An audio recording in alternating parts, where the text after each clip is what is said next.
Hello dear students, we are going to start P block elements. Among the P block elements, let us study some introductory part about the P block elements. What are P block elements? पहला question आता है P block elements होते क्या हैं. So all those elements whose last electron enters into the orbitals of P subshell are called P block elements. दूसरा है कौन कौन से ग्रुप इसमें शामिल हैं. The P block element consist of group number 13 to 18. Group number 13 से लेकर के ग्रुप नंबर 18 के जो एलिमेंट्स हैं वो P block के अंतर्गत आते हैं. The journal formula, the journal electronic configuration is ns2np1. Means इनका जो n ऑर्बिटल्स है, s ऑर्बिटल्स है वो कम्प्लीटली फिल्ड रहती है और p ऑर्बिटल्स में जो इलेक्ट्रॉन है 1 to 6 1 by 1 फिलअप किए जाते हैं. फॉर एग्जांपल, जैसे कि अगर हम पी ब्लॉक एलिमेंट में स्टार्ट करें, सेकंड पीरियड के अंदर लेते हैं तो सबसे पहले आता है बोरोन. बोरोन के पास 5 इलेक्ट्रॉन हैं तो 2 इलेक्ट्रॉन यहाँ पर चले जाएंगे 1s में, 2 2s में चले जाएंगे और 1 इलेक्ट्रॉन 2p ऑर्बिटल में जाता है. इसी प्रकार से आगे बढ़ते जाएं तो कार्बन के अंदर 2 इलेक्ट्रॉन p में चले जाएंगे, नाइट्रोजन में 3 हो जाएगा, ऑक्सीजन में जाएंगे तो 4 हो जाएगा, फ्लोरीन में p में 5 इलेक्ट्रॉन हो जाते हैं और नियोन में जब पहुंचते हैं तो p पे 6 इलेक्ट्रॉन हो जाते हैं, 2p 6 हो जाता है. Outer shell electronic configuration. चलिए मैं यहाँ पर आपको थोड़ा सा इसको समझा देता हूँ. मान लीजिए हम बोरोन लेते हैं तो बोरोन 5 है, मीन्स 1s2 2s2 2p1 है. बोरोन के जगह पर जब कार्बन करेंगे तो ये 6 हो जाएगा, मीन्स ये p2 हो जाएगा. यहाँ पर अगर हम इसको कर देते हैं नाइट्रोजन तो ये 7 हो गया, मीन्स ये हो गया 2p3 हो गया. नेक्स्ट एलिमेंट हमारा है ऑक्सीजन, इसमें जाते हैं तो 8 यानी कि ये हो गया p4 हो गया. इसी तरह से जब आप उससे नेक्स्ट में जाएंगे तो फ्लोरीन 9 यानी कि ये 2p5 हो जाता है. और जो लास्ट एलिमेंट है ग्रुप नंबर 18 में है वह है नियोन 10 यानी कि 2p6 हो जाता है. तो आपने यहाँ पे देखा कि 2p1 से लेकर के 6 तक वेरी करता है, इसलिए ये हो गया हमारा n. सो ns2 हो गया और np जो हो गया वो हमारा हो गया 1 to 6 हो गया. इसलिए हम जनरल इलेक्ट्रॉनिक कॉन्फ़िगरेशन लिखते हैं ns2 np6 लिखते हैं. तो नेक्स्ट पॉइंट लेते हैं इसका. जो पी ब्लॉक एलिमेंट्स हैं इनके अंदर मेटल्स, नॉन मेटल्स और मेटलॉइड तीनों प्रकार के एलिमेंट्स प्रेजेंट हैं. अगर हम थोड़ा सा लेफ़्ट साइड में देखें तो लेफ़्ट साइड में डाउनवर्ड जाते हैं तो हमें मेटल्स मिल जाते हैं. राइट हैंड साइड में देखें तो सारे नॉन मेटल्स हैं.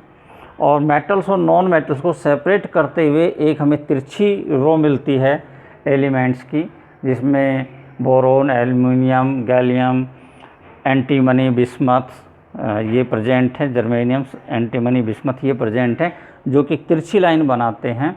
ये जो एलिमेंट्स हैं दीज आर मेटलॉइड्स. इनके अंदर मेटलॉइड कैरेक्टर होता है, मीन्स मेटल और नॉन मेटल दोनों के कैरेक्टर शामिल हैं.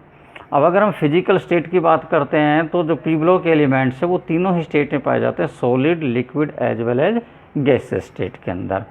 ब्रोमीन एक ऐसा एलिमेंट है पी ब्लॉक के अंदर जो कि नॉर्मल टेम्परेचर पर यानी कि रूम टेम्परेचर पर लिक्विड स्टेट में है. इसके अलावा नाइट्रोजन, ऑक्सीजन, फ्लोरीन, क्लोरीन और नोबल गैसेस यानी कि helium, neon, argon, krypton, xenon, radon ये सब गैसियस स्टेट के अंदर पाई जाती हैं. बाकी जो एलिमेंट्स हैं वो सॉलिड स्टेट के अंदर प्रेजेंट हैं. ग्रुप नंबर अगर 13 में देखें तो इसके अंदर बोरोन, एल्युमिनियम, गैलियम, इंडियम और थैलियम नाम के एलिमेंट्स प्रेजेंट हैं. इस पूरी फैमिली को बोरोन फैमिली के नाम से जाना जाता है. Boron being the first element of the group, it represents the family and is called boron family. इसी प्रकार से ग्रुप 14 को कार्बन रिप्रेजेंट करता है, इसलिए इसको कार्बन फैमिली कहते हैं. और इसके अंदर carbon, silicon, germanium, antimony tin and lead नाम के जो एलिमेंट्स हैं वो इसमें प्रेजेंट हैं. ग्रुप 15 नाइट्रोजन के द्वारा रिप्रेजेंट होता है फर्स्ट एलिमेंट, इसलिए इसको नाइट्रोजन फैमिली कहते हैं. इसको निकोजेंस भी कहते हैं। This has come from the Greek word नियोम्स, जो है ये ग्रीक वर्ड है जिससे लिया गया, जिसका मीनिंग होता है सफोकेशन।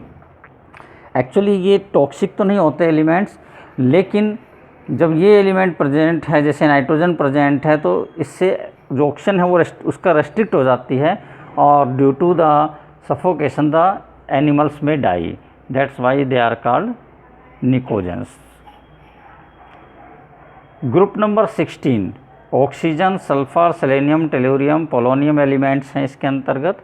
इसको ऑक्सीजन फैमिली के नाम से भी जाना जाता है, या इसको कैल्कोजेंस कहते हैं। कैल्को वर्ड ये भी ग्रीक वर्ड है जिसका मतलब होता है और, जन मीन्स प्रोड्यूसिंग, यानी और प्रोड्यूसिंग। सो अधिकतर ओर्स, जैसा कि आपने 6th यूनिट में पढ़ा था, ओर्स जो हैं वो या तो सल्फाइड के रूप में पाए जाते हैं ज़्यादातर, या फिर ये ऑक्साइड्स के रूप में पाए जाते हैं। कुछ एक कार्बो और जो हैं वो कार्बोनेट या हाइड्रोक्साइड के रूप में भी पाए जाते हैं, लेकिन अधिकतर सल्फाइड और ऑक्साइड के रूप में प्रेजेंट हैं, इसलिए इनको और फॉर्मिंग एलिमेंट्स भी कहा जाता है।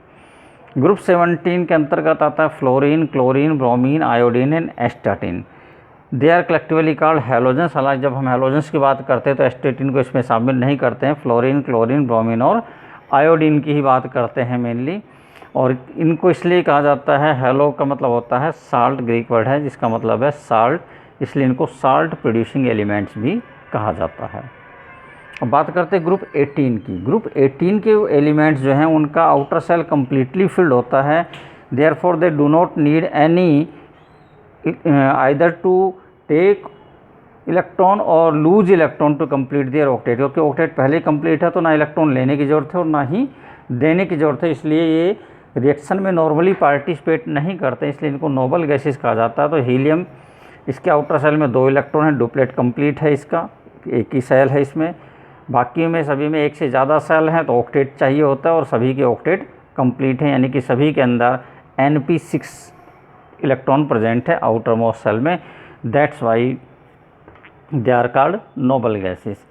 पहले इनको इनर्ट गैसेस भी कहा जाता था किसी समय में, लेकिन अब इनको नोबल गैसेस कहते हैं। इनर्ट गैसेस इसलिए नहीं कहते हैं क्योंकि जो क्रिप्टॉन और जीनन है इनके कुछ कंपाउंड डिस्कवर हुए हैं, इनके बारे में पता लगा है और इवन प्रोड्यूस किए गए हैं लेबोरेटरी के अंदर। तो क्योंकि जीनन या क्रिप्टॉन जो है वो कुछ हद तक रिएक्शन कर लेते हैं हाईली इलेक्ट्रोनेगेटिव एलिमेंट, जैसे कि ऑक्सीजन है, फ्लोरीन है, उनके साथ कुछ हद तक इनके रिएक्शंस हो जाते हैं, इसलिए इन एलिमेंट्स को नोबल गैसेस के अंदर डाल दिया गया। जैसे कि नोबल मेटल्स होते हैं, गोल्ड, सिल्वर, प्लेटिनम है, बहुत लेस रिएक्टिव होते हैं, इसलिए ऑर्नामेंट वगैरह में यूज होते हैं और हम उनको नोबल मेटल कहते हैं। So in the same sense they are called noble gases. तो ये तो हो गया हमारा इंट्रोडक्टरी पार्ट पी ब्लॉक का। अब ग्रुप नंबर 13 और 14 ये एलिमेंट्स हम ऑलरेडी पढ़ चुके हैं क्लास 11th के अंदर, इनके बारे में हम स्टडी कर चुके हैं। सो अब हमारा आता है जो आगे हमें अब स्टडी करना है वो हमारे पास है ग्रुप नंबर 15, 16, 17 एंड 18। सो अब हम स्टडी स्टार्ट करते हैं ग्रुप 15 की, यानी कि नाइट्रोजन फैमिली की। So let us take 15th group element, that is the nitrogen family. Nitrogen family में जैसा कि अभी हमने डिस्कस किया था, इसके अंदर जो एलिमेंट्स प्रेजेंट है वो है nitrogen, phosphorus, arsenic, antimony and bismuth. Atomic number nitrogen का 7, फॉस्फोरस 15, आर्सेनिक 33, एंटीमनी 51 और बिस्मथ 83। तो इसको भी आपको याद करने की, यानी कि कोई रट्टा लगाने की ज़रूरत नहीं है, सिंपल सा है। पहले आप यहाँ पर जब सेकंड पीरियड से थर्ड में जाते हैं तो 8 एलिमेंट्स इंक्रीज होते हैं तो +8 कर देते हैं। उसके बाद में 18 एंड क्योंकि बीच में डी ब्लॉक आ जाता है तो 10 वो हो जाते हैं, 2 एस के हो जाते हैं और 6 पी के हो जाते हैं, तो टोटल 18 एलिमेंट्स का डिफरेंस आ जाता है। तो +18 कर दीजिए 33। उसके बाद फिर 18 एलिमेंट्स हैं, 8 + 18 करेंगे 51 आ जाएगा।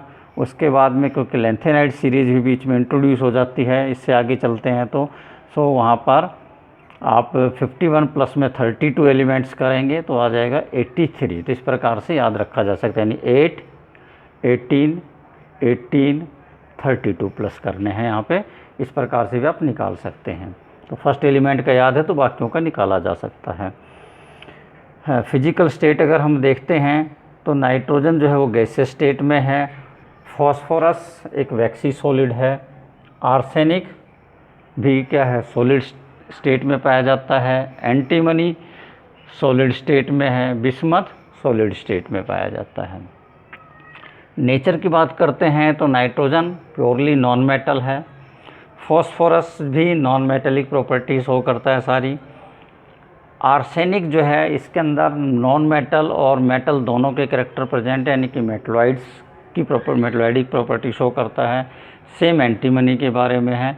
बिस्मथ जो कि लास्ट एलिमेंट है, काफ़ी ज़्यादा इलेक्ट्रोपॉजिटिव होता है, आयोनाइजेशन एनर्जी काफ़ी कम हो जाती है, इसलिए मेटेलिक कैरेक्टर शो करता है, मेटेलिक लस्टर भी शो करता है। अबेंडेंस के हिसाब से देखें तो नाइट्रोजन बहुत ज़्यादा अबेंडेंट है एटमॉस्फेयर में। 79% बाई वॉल्यूम जो गैसियस एटमॉस्फेयर में गैसेस हुए 79% अप्रॉक्सीमेटली नाइट्रोजन प्रेजेंट है। अगर हम बात करते हैं कि किस रूप में पाया जाता है मेनली, सो नाइट्रोजन जो है वो मेनली इंडियन साल्टपीटर यानी कि पोटासियम नाइट्रेट के रूप में पाया जाता है, या फिर child saltpetre that is sodium nitrate के रूप में पाया जाता है। इसके अलावा अमोनिया और जितने भी अमोनियाकल कंपाउंड्स हैं उनमें नाइट्रोजन प्रेजेंट है। न्यूक्लिक एसिड्स हैं, अमीनो एसिड्स हैं, उन सब के अंदर भी नाइट्रोजन प्रेजेंट है। तो it is widely spread over the living world, जो है उसके अंदर वाइडली प्रेजेंट है। नाइट्रोजन बहुत इंपॉर्टेंट कॉन्स्टिट्यूएंट है लिविंग वर्ल्ड के अंदर, चाहे प्लांट है चाहे एनिमल है, उनमें अबेंडेंट मात्रा में होता है किसी न किसी रूप में, कंपाउंड्स के रूप में।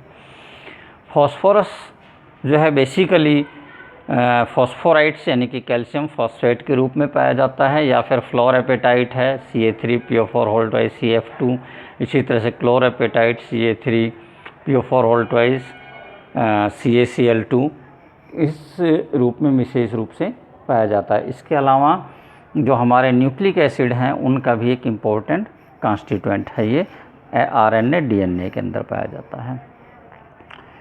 बाकी जो एलिमेंट्स हैं वो लेस अबेंडेंट है, बहुत ज़्यादा अबेंडेंट नहीं पाए जाते। आर्सेनिक जो है वो आर्सेनाइड्स के रूप में, एंटीमोनाइड्स के रूप में, और बिस्मुथाइट जो ओर्स हैं उसके रूप में ये पाए जाते हैं, लेकिन बहुत ज़्यादा अबेंडेंट नहीं होते हैं ये। अगर हम इलेक्ट्रॉनिक कॉन्फ़िगरेशन की बात करते हैं तो सभी के आउटर सेल में 3 इलेक्ट्रॉन प्रेजेंट होंगे। तो यहाँ पर जैसे आता है 2p3 आ रहा है, यानी कि 1s2 2s2 2p3। फॉस्फोरस में देखें तो इनर कोर जो कि नियॉन के द्वारा कंप्लीट हो रहा है, नियॉन का इलेक्ट्रॉनिक और नोबल गैस इलेक्ट्रॉनिक कॉन्फ़िगरेशन है, उसके बाद में स्टार्ट होता है 3s2 एंड 3p3। इसी तरह से आर्सेनिक में 4p3 यानी कि 4s2 3d10 4p3।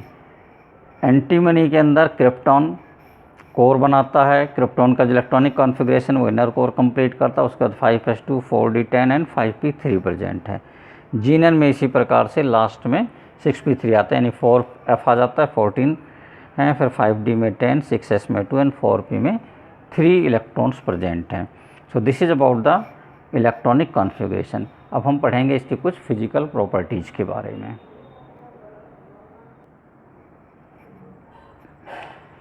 So let us take some of the atomic and physical properties. Atomic size सबसे पहले, atomic size increases when we go down the group in nitrogen to bismuth. जैसा कि हम जानते भी हैं कि जब भी हम किसी भी ग्रुप में जब डाउन द ग्रुप चलते हैं तो नंबर ऑफ़ सेल्स लगातार इंक्रीज होते हैं।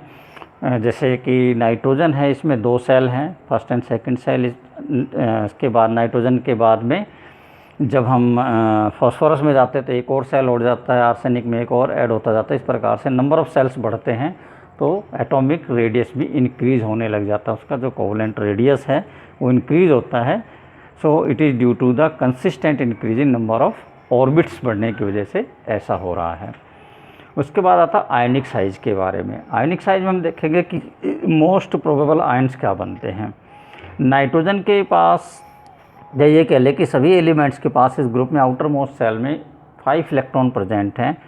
अब इनको अगर ऑक्टेट कंप्लीट करना है तो ये 3 इलेक्ट्रॉन लेकर के कंप्लीट कर सकते हैं, या फिर 5 इलेक्ट्रॉन दे करके अपना डुप्लेट या ऑक्टेट कंप्लीट कर सकते हैं।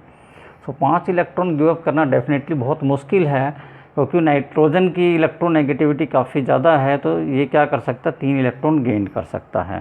So nitrogen, phosphorus, arsenic, normally इनमें टेंडेंसी होती है इलेक्ट्रॉन को गेन करके एनहांस बनाने की। 3 नेगेटिव एनहांस बनाते हैं, ये ट्राई नेगेटिव एनहांस बनाते हैं। तो ऐसी कंडीशन में जो नंबर ऑफ सेल्स है वो तो उतने ही रहते हैं, लेकिन जैसे ही ये इलेक्ट्रॉन को गेन करते हैं, नेगेटिव चार्ज आता है, इलेक्ट्रॉनिक रिपल्सन बढ़ जाता है, सेल के अंदर जो इलेक्ट्रॉन प्रेजेंट है, देयरफॉर साइज इंक्रीजेज। तो इंडिविजुअल साइज भी इंक्रीज होता है। अगर हम नाइट्रोजन एलिमेंट का नाइट्रोजन N3 नेगेटिव के साथ करें तो काफ़ी ज़्यादा साइज इंक्रीज हो जाता है। इसी प्रकार से AS का AS3 नेगेटिव से करें तो AS3 का जो साइज है वो काफ़ी लार्ज है।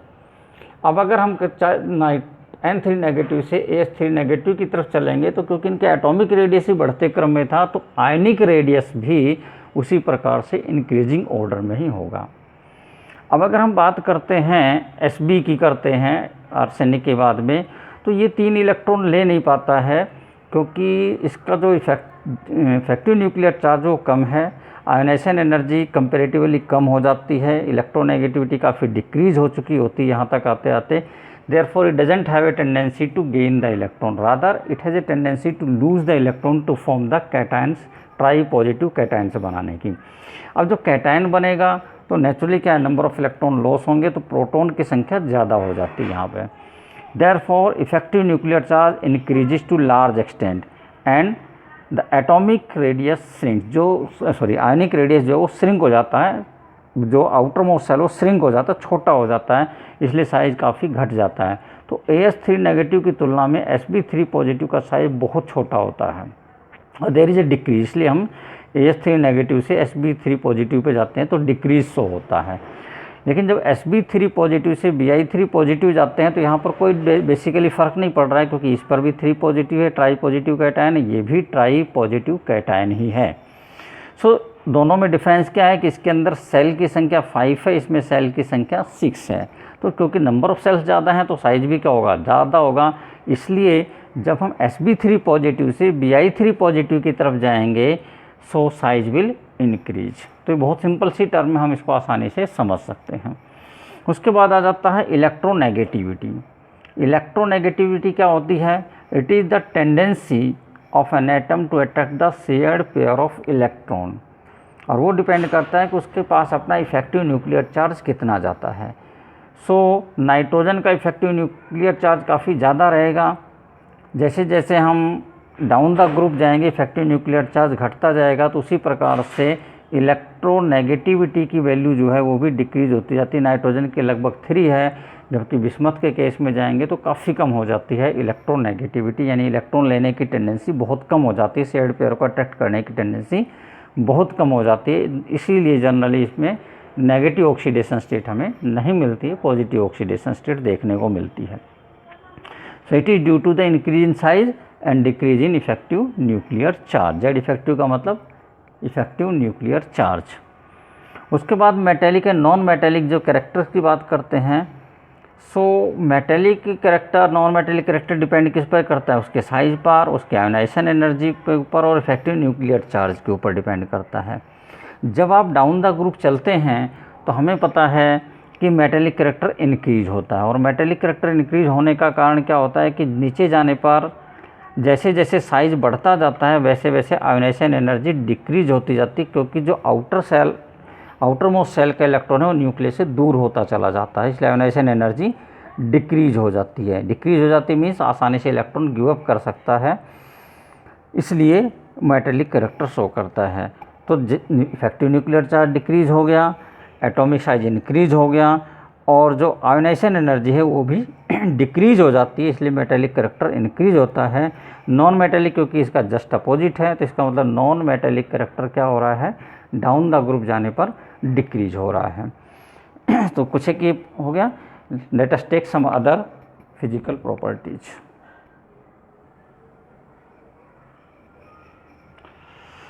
So some other physical ionization energy. Ionization energy, what is the ionization energy? It is the amount of energy required to remove the most loosely bound electron from the valence shell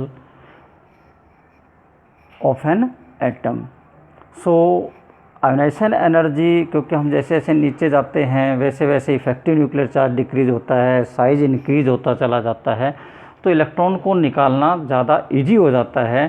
so we can say that there is a decrease in the ionisation energy on moving from nitrogen to bismuth. तो जैसे जैसे हम nitrogen से bismuth की तरफ चलेंगे वैसे वैसे आयोनाइजेशन एनर्जी डिक्रीज होगी। अब क्योंकि इनके आउटर सेल के अंदर इलेक्ट्रॉन की संख्या 5 है, तो 1 2 3 या तो पी जो सब सेल है उसके इलेक्ट्रॉन भी निकाल सकते हैं, या एस के निकालते हैं या नहीं वो बाद में हम स्टडी करेंगे।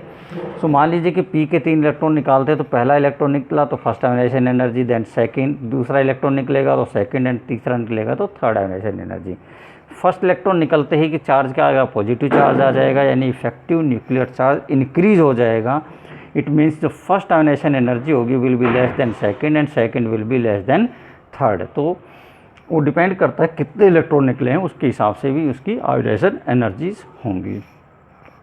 नाउ अगर हम इसको कंपेयर करते हैं ग्रुप 14 एलिमेंट्स के साथ में, सो वैसे तो हम ऑलरेडी जानते हैं कि जब हम लेफ़्ट टू राइट चलते हैं किसी पीरियड में तो आयोनाइजेशन एनर्जी इंक्रीज होती है, क्योंकि इफेक्टिव न्यूक्लियर चार्ज बढ़ता चला जाता है और साइज डिक्रीज होता चला जाता है। लेकिन जो एक नॉर्मल इंक्रीज होता है यहाँ पर उससे कहीं ज़्यादा का इंक्रीज मिलता है, हमें एक लार्ज इंक्रीज देखने को मिलता है। It is attributed to their electronic configuration. इसको हम उसकी इलेक्ट्रॉनिक कॉन्फ़िगरेशन के आधार पर समझ सकते हैं। कार्बन का इलेक्ट्रॉनिक कॉन्फ़िगरेशन देखें तो यहाँ पर 1s2, 2s2 एंड 2p2 है, यानी कि p की जो 3 ऑर्बिटल हैं उनमें से 2 ही ऑर्बिटल में इलेक्ट्रॉन है और 1 ऑर्बिटल वैकेंट है। जबकि नाइट्रोजन के अंदर 1s2, 2s2 एंड 2p3, यानी कि नाइट्रोजन में तीनों p ऑर्बिटल में एक एक इलेक्ट्रॉन प्रेजेंट है। The presence of single electron in all the 3 p orbitals provides it's extra stability. तो नाइट्रोजन के केस में एग्जैक्टली हाफ फिल्ड ऑर्बिटल होने की वजह से यहाँ पर एक्स्ट्रा स्टेबिलिटी है, इसलिए यहाँ पर p ऑर्बिटल में से इलेक्ट्रॉन को रिमूव करना कंपेरेटिवली ज़्यादा डिफ़िकल्ट होगा, and that's why a large amount of energy is required. इसलिए जो आयोनाइजेशन एनर्जी है कार्बन से नाइट्रोजन में जाने पर, यानी कि ग्रुप 14 से ग्रुप 15 में जब जाते हैं तो आयोनाइजेशन एनर्जी कंपेरेटिवली काफ़ी ज़्यादा इंक्रीज हो जाती है। इस क्वेश्चन को नोट कर लें स्टूडेंट्स आप लोग।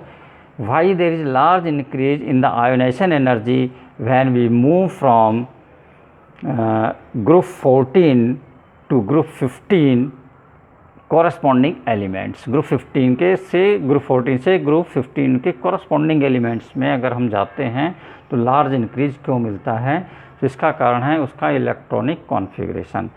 ग्रुप 15 में कंपैरेटिवली जो स्टेबल इलेक्ट्रॉनिक कॉन्फ़िगरेशन उसकी वजह से उसकी आयोनाइजेशन एनर्जी हाई रहती है। उसके बाद बात कर लेते हैं एलोट्रोपी की। एलोट्रोपी क्या है? These are the different physical forms of a substance having the same chemical properties. अब नाइट्रोजन जो है उसके अंदर कोई हमें एलोट्रोप्स नहीं मिलता है, नाइट्रोजन सिंपल एक ही फॉर्म है तो कोई नहीं है। लेकिन phosphorus, arsenic, antimony, they are having the different allotropic forms, अलग अलग रूपों में पाए जाते हैं। फॉर एग्जांपल फॉस्फोरस के जो फेमस एलोट्रोप्स हैं वो हैं red phosphorus, white phosphorus and black phosphorus. इसके अलावा कुछ और फॉर्म्स भी इसके अंदर पाई जाती हैं। Now catenation property. कैटिनेशन क्या है? It is called self linking property of an element. इसके अंतर्गत क्या होता है कि जो एटम्स हैं किसी भी एलिमेंट्स के वो सेल्फ लिंक हो जाते हैं, यानी कि एक दूसरे के साथ जुड़ करके लंबी चैन, रिंग वगैरह बनाते हैं, जैसा कि हम कार्बन में देखते हैं जिसमें सैकड़ों कार्बन एटम एक साथ जुड़ करके लंबी चैन बना सकते हैं, या फिर वो 5 मेंबर, 4 मेंबर, 6 मेंबर की रिंग बना लेते हैं। तो इनको हम कहते हैं catenation property.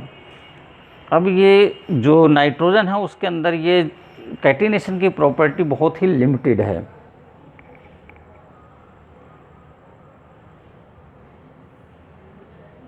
HN3 hydrazoic acid,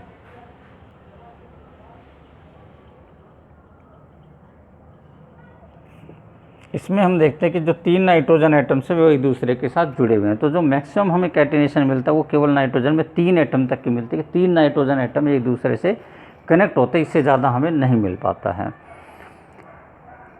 अब इसकी बात करेंगे ऐसा क्यों होता है। अगर हम फॉस्फोरस, आर्सेनिक और एंटीमनी की बात करते हैं तो phosphorus, arsenic, antimony they are found in the form of tetra atomic molecule. 4 atoms के ग्रुप बने हुए होते हैं और ये टेट्रा एटॉमिक मॉलिक्यूल्स बनाते हैं, यानी कि 4 एटम एक दूसरे के साथ जुड़े हुए होते हैं।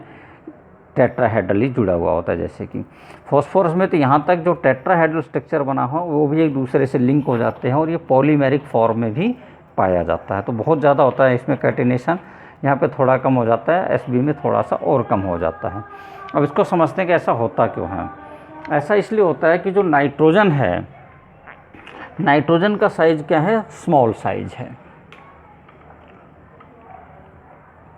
सो there is a p pi multiple bonding बहुत आसानी से हो सकती है। नाइट्रोजन का स्मॉल साइज होने की वजह से पी पाई मल्टीपल बॉन्डिंग बनती है और ये डाई एटॉमिक फॉर्म में एग्जिस्ट करता है, बेसिकली N2 की फॉर्म में एग्जिस्ट करता है। अगर ये सिंगल बॉन्ड बनाता है जैसा कि एलोट्रोप्स में होता है, तो इसके पास दोनों नाइट्रोजन के पास दो दो लोन पेयर इलेक्ट्रॉन बनते हैं और दोनों नाइट्रोजन ने एक एक इलेक्ट्रॉन शेयर करके बॉन्डिंग कर ली। तो स्मॉल साइज होने की वजह से ये जो बॉन्ड बनेगा वो क्या होगा, वेरी स्मॉल होगा, वेरी स्मॉल। और स्मॉल होगा तो यहाँ पर क्या होगा, inter electronic repulsion very high होगा। There will be high inter electronic repulsion. तो इसको ओवरकम करने के लिए काफ़ी ज़्यादा एनर्जी की ज़रूरत पड़ेगी। तो इसलिए इस बॉन्ड की जो बॉन्ड एनर्जी है वो क्या हो जाएगी, कम हो जाएगी। बॉन्ड ज़्यादा स्टेबल नहीं होगा, बॉन्ड ज़्यादा स्टेबल नहीं होगा तो इसके बनने के चांसेस कम हो जाएंगे, इसलिए इसमें एलोट्रोपिक फॉर्म नहीं बन पाती है। अगर हम बात करते हैं phosphorus P single bond P, तो यहाँ पर भी स्थिति तो वैसी है, दोनों के पास दो दो lone pair of electron present है, लेकिन बॉन्ड लेंथ इंक्रीज हो गई तो इंटर इलेक्ट्रॉनिक रिपल्सन क्या हो गया, स्मॉल हो गया, लेस हो गया, less inter electronic repulsion.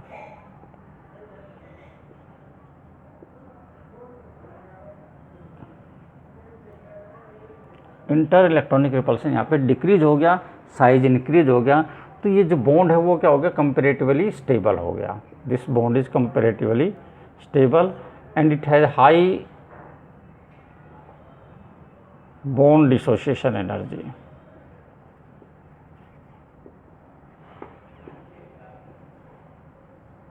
Bond dissociation energy इसकी हाई हो जाती है। That's why it can form catenation, undergo catenation.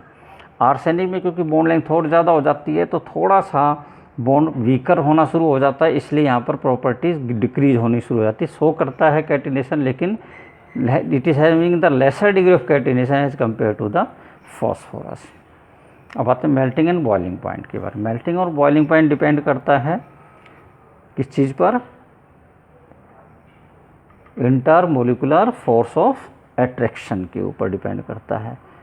Means ये किस फॉर्म में पाए जाते हैं, नेचुरल फॉर्म क्या है और उनके बीच में क्या फोर्स होगा। तो नाइट्रोजन क्योंकि डायटोमिक है और ये गैस है, gases yes molecules are free to move, तो यहाँ पर जो फोर्स है वो है van der Waals forces of attraction present है और ये वीक फोर्स हैं। सो वीक फोर्स होने की वजह से इनका मेल्टिंग बॉइलिंग पॉइंट क्या रहेगा, काफ़ी लो रहेगा। फॉस्फोरस में आते हैं तो P4 के रूप में पाया जाता है, टेट्रा एटॉमिक है, वैक्सी सॉलिड हो गया ये। मीन्स यहाँ पर जो वंडरवाल फोर्सेस है, फोर्सेस यही वाली हैं लेकिन कंपैरेटिवली क्या हो जाएंगी, स्ट्रोंगर हो जाएंगी। वंडरवाल फोर्स कंपैरेटिवली थोड़ा सा स्ट्रॉन्ग हो गई क्योंकि यहाँ पर साइज़ और मास दोनों ही इंक्रीज हो गए। साइज़ और मास पे डिपेंड करता है तो इंक्रीज हो गया, इसलिए वैक्सी सॉलिड हो गया और इसका मेल्टिंग बॉइलिंग पॉइंट भी इंक्रीज हो गया। इसी प्रकार से अगर हम आर्सेनिक में जाते हैं तो AS4, यहाँ पर ये भी सॉलिड स्टेट में है। अब यहाँ पर वंडरवाल फोर्स तो है ही, वंडरवाल फोर्स प्लस में कुछ हद तक यहाँ पर मेटेलिक बॉन्डिंग भी स्टार्ट हो जाती है। इलेक्ट्रोनेगेटिविटी डिक्रीज होने की वजह से कुछ हद तक मेटेलिक बॉन्डिंग भी स्टार्ट हो जाए, तो थोड़ा बहुत मेटेलिक बॉन्डिंग है, ये भी है।